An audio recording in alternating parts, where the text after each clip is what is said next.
श्री गौतम स्वामी ने कहा है चौन्नम उसगानम। उपसर्ग 4 प्रकार के होते हैं और उपसर्ग किन के ऊपर होते हैं? जैन मुनियों पर मुख्य रूप से, और कभी जैन धर्म पर भी आते हैं। तो वो उपसर्ग 4 प्रकार के माने गए हैं, मनुष्यों के द्वारा, देवों के द्वारा, तिर्यंचों के द्वारा और अचेतन प्राकृतिक आंधी पानी आदि के निमित्त से होने वाले। ऐसे 4 प्रकार के उपसर्ग साधु जीवन में साधुओं के आ जाते हैं। तो उस पर एक उदाहरण आज मैं प्रस्तुत करूंगी, क्योंकि चर्चा आई है, कल प्रश्न आया है कि भगवान पार्श्वनाथ को पद्मावती माता ने स्पर्श नहीं किया, शासन देवी ने स्पर्श नहीं किया है और वो छू भी नहीं सकती, क्योंकि मुनियों का स्पर्श नहीं कर सकती। शील के 18,000 भेदों में स्पर्श नहीं कर सकती महिलाएं पुरुषों को और पुरुष महिलाओं को आदि। मैं इसके बारे में आचार्य श्री शांताचार्य जी महाराज के और वीरसा जी महाराज की परंपरा की ओर आपका ध्यान आकृष्ट करूंगी। आचार्य वीरसा जी महाराज के संग में एक परंपरा रही है, मैंने स्वयं देखा है आंखों से, कि गुरु के श्री चरणों का स्पर्श करने में हमारे संग में विरोध नहीं था। हम लोगों ने आचार्य श्री वीरसा जी महाराज के चरणों का स्पर्श किया है, आचार्य श्री शांताचार्य महाराज के चरणों का स्पर्श किया है, और आहार में नवधा भक्ति के समय महिलाएं भी पुरुषों के साथ गुरुओं के चरणों का स्पर्श करके ही चरण प्रक्षालन करती रही हैं। और इसमें शील में दोष आदि मानना, कल्पना करना भी गलत है। ये बात आप ध्यान रखें आचार्य शांताचार्य महाराज की परंपरा के अनुसार। और शास्त्रों के आधार से मैं एक छोटा सा उदाहरण आपके सामने प्रस्तुत करूं।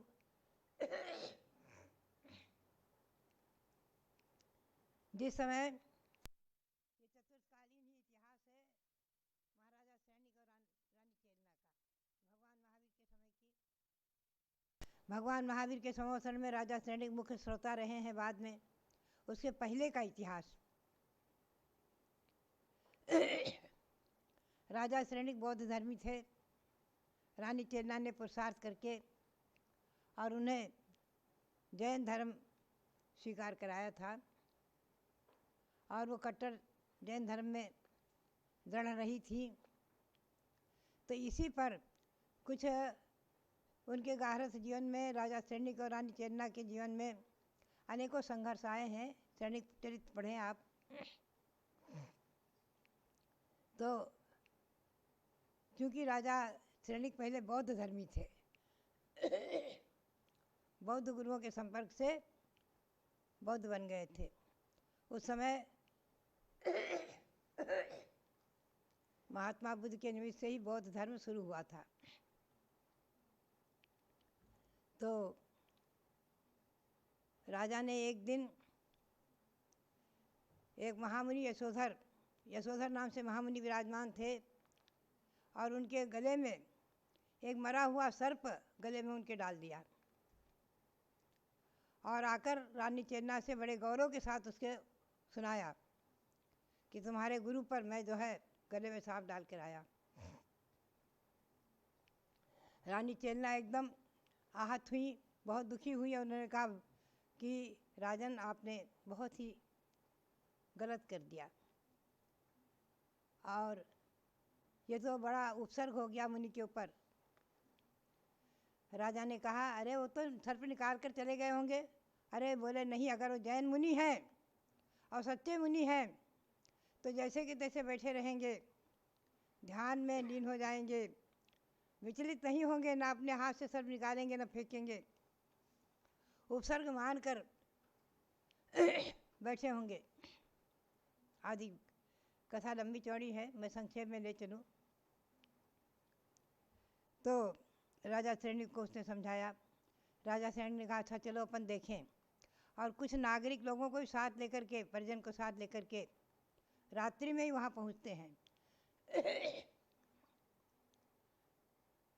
रानी चेलना और रात्रि में जो पहुँचते हैं देखते हैं महामुनि वैसे ध्यान में बैठे हुए हैं, ध्यान में लीन है, और उनके गले में सर्प पड़ा हुआ है मरा। उस मृतक सर्प के निमित्त से काफ़ी चींटियाँ चढ़ गईं और मुनि के शरीर में खूब घाव पैदा कर दिए। बहुत जगह चींटियों ने काट काट करके। अब मुनि ध्यान में लीन है, चित्त तंत्र भगवान आत्मा का चिंतन कर रहे हैं। आत्मा भिन्न है, शरीर भिन्न है। यही एक अवसर आता है समय सार का,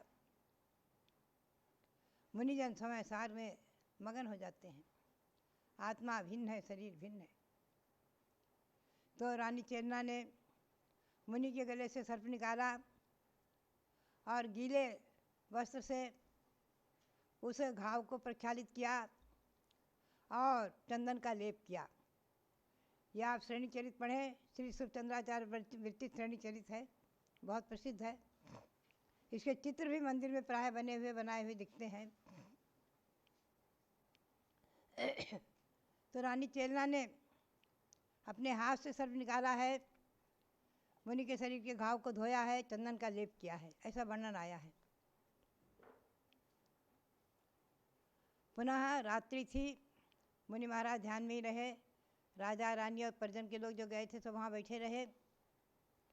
प्रातःकाल पुनः रानी चेलना ने मुनि यशोधर के चरणों का प्रक्षालन किया, उनकी 3 प्रदक्षिणा दी, भक्ति करके नमस्कार किया और पुनः क्षमा याचना करने लग गई। भगवान अनजान से अपराध हुआ, क्षमा कीजिए। मुनिराज तो क्षमा की मूर्ति है ही है। मुनिराज ने आँख खोली और दोनों को समान भाव से आशीर्वाद दिया, जैसे राजा श्रेणिक को और रानी चेलना को। उस समय राजा श्रेणिक की भावना एकदम बदल गई। अरे मैंने गले में सर्प डाला और इन्हें निकाला, और दोनों को समान रूप से आशीर्वाद दे रहे हैं और एक समान दृष्टि से वात्सल्य से देख रहे हैं। धन्य है ये साधु। मेरे पर कोई क्रोध नहीं, रोष नहीं,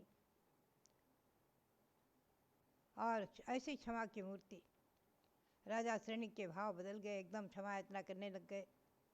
उपदेश सुना, धर्म ग्रहण क्रिया आदि बहुत ही सुंदर रोमांचकारी वर्णन है। तो मैं कहना चाहती थी, मेरे कहने का मतलब यहाँ इस समय यही था कि रानी चेलना ने मुनि के गले से सर्प निकाला, घाव को धोया, चंदन का लेप किया, पुनः चरणों का प्रक्षालन किया। ये बहुत स्पष्ट श्रेणिक चरित में है। ऐसे अनेकों उदाहरण आते हैं।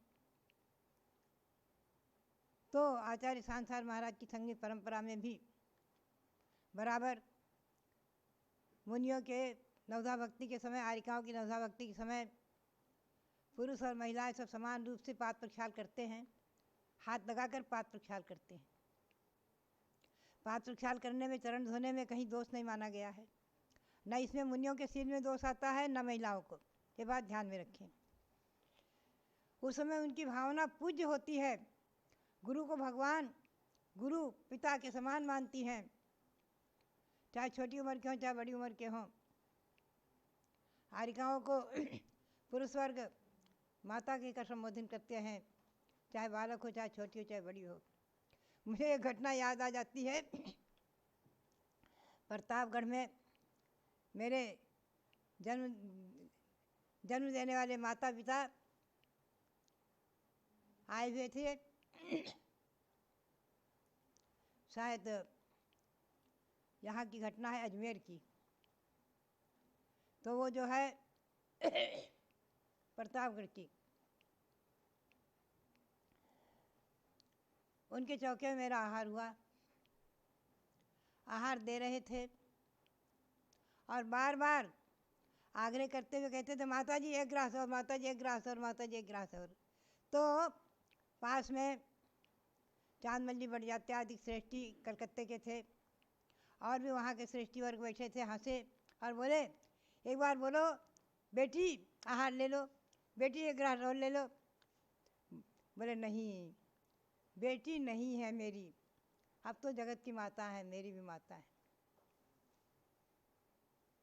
तो बात यही है कि पद का सम्मान होता है, पद की गरिमा होती है। माता पिता भी जो है बेटी को माता कह रहे थे, वो तो कभी कभी दृश्य याद आ जाता है। तो बात यही है कि साधु जीवन में गृहस्थियों का कोई संबंध नहीं रह जाता है, गृहस्थाश्रम का संबंध नहीं रह जाता है। मेरी जन्मदात्री माता ही मुझे माता ही कहती थी, कभी मेरा नाम ज्ञानमती नहीं लिया, बड़े गौरव से माता जी ही कहती थी। तो बात यही है कि वो संयम की पद की गरिमा का उनको ध्यान था, और ये हमारे लिए ही नहीं सभी के लिए है। वर्तमान में अनेकों दीक्षित हैं, सभी को अनुभव आते होंगे, उनके माता पिता आते होंगे, उनके गृहस्थाश्रम के संबंधी आते होंगे, सबको अनुभव आता होगा। तो बात यही है कि एक संयम की और पद की गरिमा होती है। तो मेरे कहने का मतलब यही ध्यान में आप रखें कि आचार्य श्री शांताहार महाराज की परंपरा में, वीर साज महाराज की परंपरा में हमारे भी चरण पुरुष वर्ग प्रक्षालित करते रहे, हाथ लगाकर धोए। नवधा भक्ति में पंडित खूबचंद जी सिद्धांत शास्त्री जैसे, पंडित पन्नालाल जी सोनी जैसे। एक घटना और मुझे याद आ जाती है कि आरिका पार्श्वती जी थी संघ में।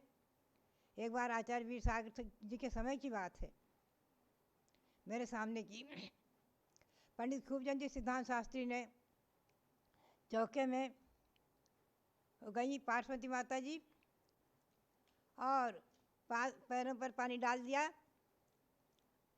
और गंधोदक भी नहीं लिया, ऐसे कर लिया हाथ और पूजा करने लग गए। तो वो माता जी उठ के चली गई,